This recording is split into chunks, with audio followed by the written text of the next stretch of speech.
Hey, Brian from SnakeBytes here. We're gonna update the monitor project, introduce you to a cool lizard experiment, and show you a cool new cute addition to the BHB family. You're watching SnakeBytes.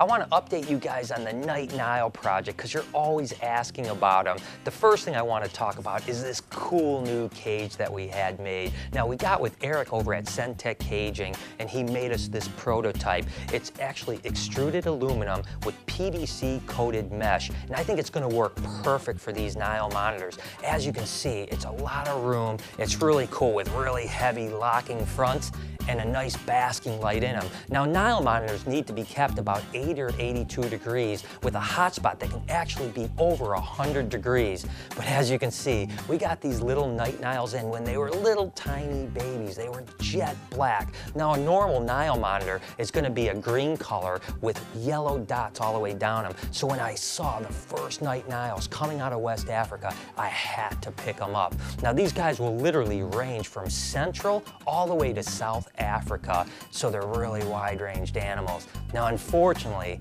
Nile monitors are sometimes a little bit cantankerous. They're not exactly the friendly monitors that sometimes you can see, and you can tell as soon as I walk up on him, he's puffing up and he's ready to whip me with that big tail. Now, he's probably a sub-adult right now. He's gonna eventually get 3 to 5 foot in length. From tail to snout, probably about 2 foot. The rest is that wicked tail back here. You can see he's just pumping up, and see how he wants to whip me? Now I'm gonna do my best to get this guy without getting him too mad at me. Come on, little guy. It's okay, it's okay. Okay, we'll see if we can pick him up for you guys. Okay, now these guys have some wicked claws too, so you have to really be careful, because they climb like you can't believe. And you can see the nostrils are right on the top, and he's gonna come around and he's gonna bite me if I'm not careful.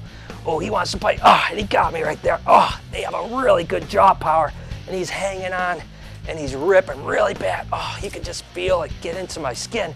Oh, okay, let go. Oh, I tell you what, guys, this is painful as could be.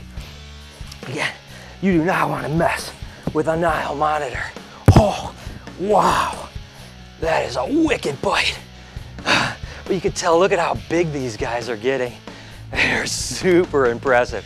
Now, with this guy being this aggressive, I have no idea what I'm gonna do when they get 5 or 6 foot long. But they're just beautiful animals. And we ended up with a male and 2 females, which means we're gonna get some babies really soon. Now, these guys will have anywhere from 10 to 14 eggs, and they can lay a couple times a year, so I'm just super excited. Even though this guy is a little bugger, I'm super excited to produce some baby Niles, hopefully next year. Let's get this guy back in his cage, and we'll let him go. Oh, oh, oh, oh, oh. Gotta be careful, because he'll get you. Come on, get in there, guy. Woo. Now that was exciting. You know, tell you what, guys, I'm definitely hurting a little bit. Whew. Tell you what, that was one battle, but he is a beauty, isn't he? Whew. What was the first monitor lizard that Brian ever owned? A, Nile monitor, B, water monitor, or C, Savannah monitor? Go ahead and answer down below in the comments, and check back later in the show for the correct answer. For this week's Reptile Report Spotlight, we're going to highlight blue-tongued skinks. Go ahead and check out the URL down below or click the link in the description.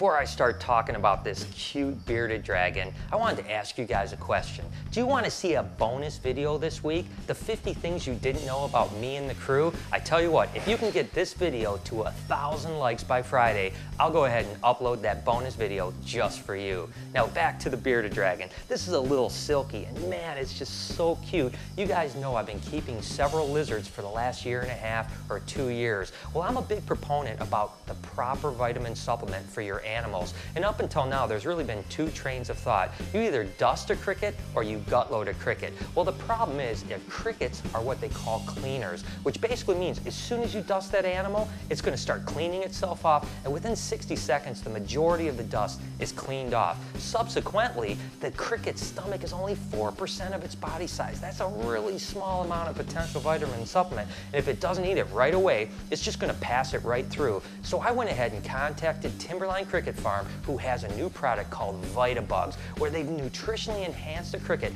to have the actual vitamin supplement right in the makeup of the cricket itself. I'm going to go ahead and put that to a test, and I want to show you guys right now. Let's check it out. All right, so VitaBugs are supposed to be carrying all of the vitamin supplements that a bearded dragon or any lizard needs to be extremely healthy, but I want to put it to the test. So I went over to Todd Timberline and gave him an idea of putting it into an experiment. Not only was he completely confident that the VitaBugs were going to be a way better option, he actually is willing to give away a bunch of VitaBugs to you guys and some other cool prizes. Let me explain exactly how this is going to work. Starting today, we are actually taking baby bearded dragons that were hatched all within 1 to 2 days of one another, are the exact same gram weight, and come from the same genetic background. We're going to set them up in groups of 12 animals, 3 different groups. The first group is going to be fed just dusted crickets and veggies. The second group is going to get Vita crickets and kelsa worms. Now let me explain why I'm doing kelsa worms. Basically, a cricket can't ingest calcium or it'll die, so we have to supplement them some way, and we didn't want to use any powdered supplement, so we decided that twice a week we're going to feed them kelsa worms, which is again a natural way to supplement the animals. And then lastly, we've got the last group that is going to get gut-loaded crickets and veggies. We're going to feed these guys twice a day crickets, and again, kelsa worms twice a week just to the Vita cricket group. The other ones are going to be supplemented through powdered supplements.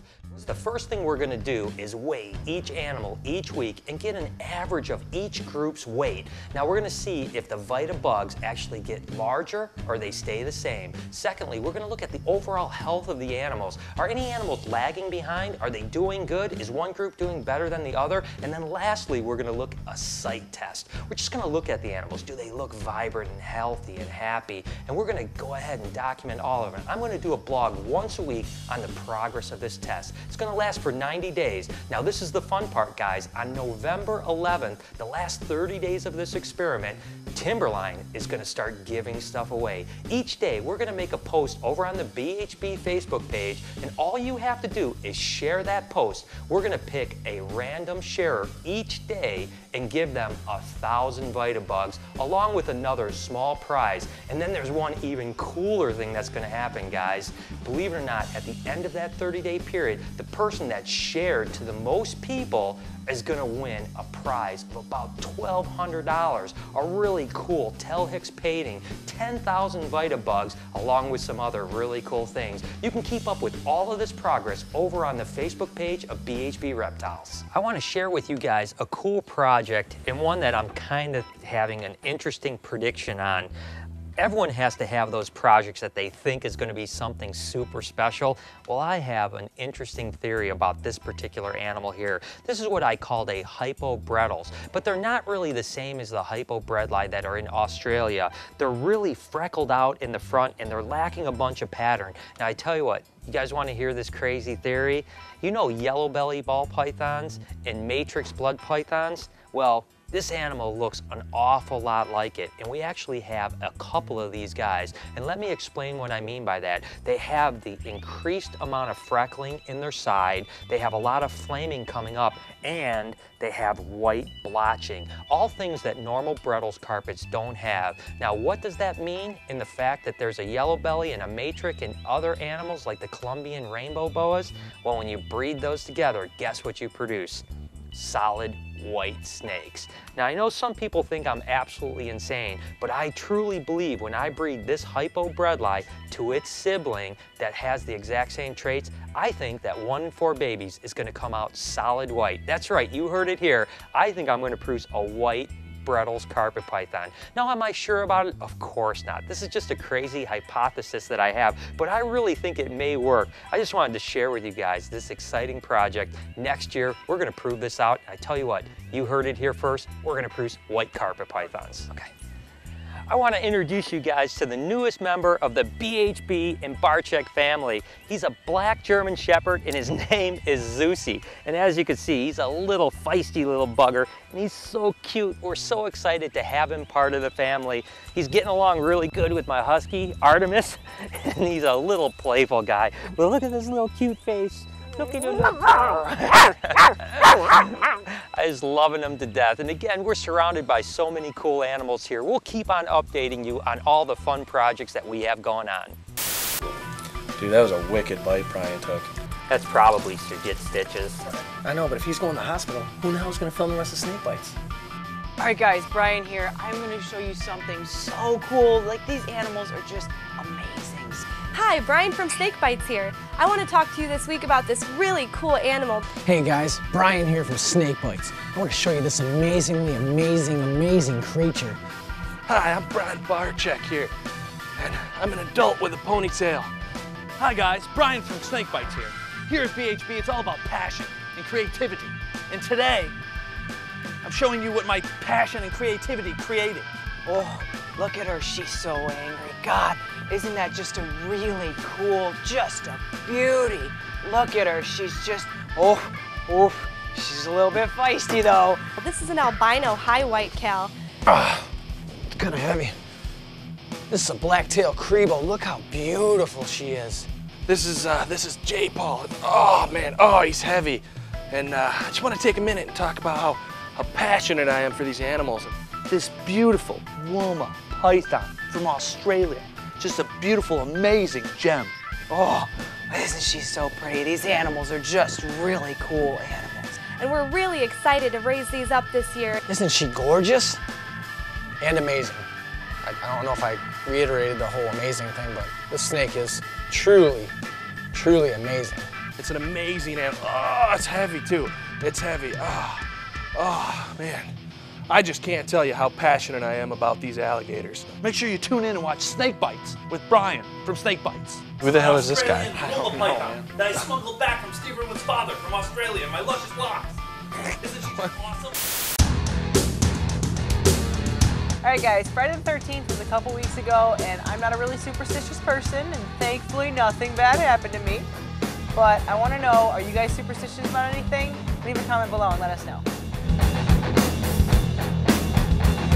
What was the first monitor lizard that Brian ever owned? If you said C, Savannah monitor, you're 100% correct. Good job.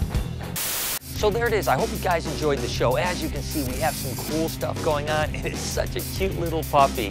Make sure to follow all of the updates on the lizard experiment over on Facebook and Twitter at SnakeBytesTV. Until next week, you've been watching Snake Bites.